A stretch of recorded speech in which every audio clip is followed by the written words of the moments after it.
We're here in Boston, a lot of history. Benjamin Franklin's printing shop is just right down the street here.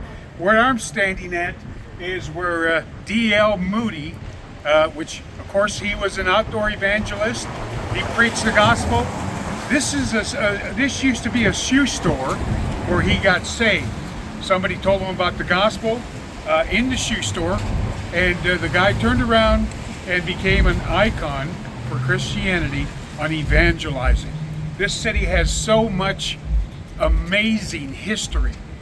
This is where it all started. If you've ever followed Moody, and right here in this building that used to be a shoe store. Now, we came to Boston because there's a big satanic conference, and it's amazing how this city has completely turned around.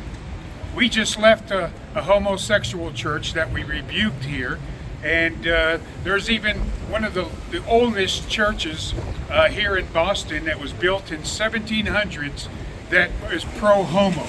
They marry sodomites. And so I gotta wonder what this man of God would have done if he lived here and they did that. As a matter of fact, keep this between you and I, because if the homos knew about this plaque, they'd remove it because of his stand against sodomy and living holy for God.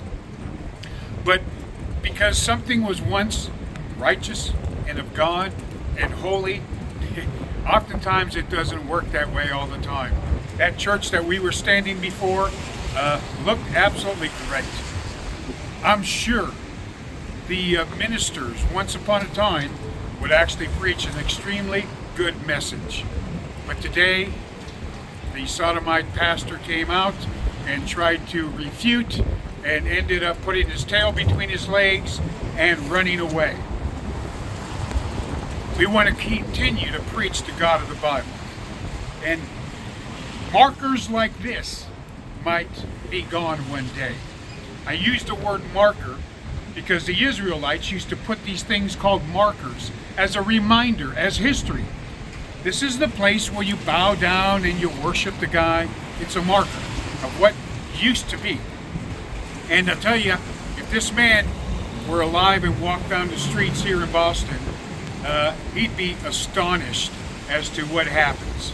So we live in this theater now. What are you doing about it? And what's going to happen when you dead, when you're gone and you're buried, and now you got these younger street preachers, younger Christians that they got to take over. We got a different window of time. So what we have to preach and the message we have to preach is going to be a bit unique. But here's a little bit of history for you, those of you that know and read about Moody. Started right here. This was once a shoe store where the man got saved. So just a little bit of history here in Boston for you. Continue to pray for us. We're wrapping it up today, and we're all splitting up to go to different locations back home.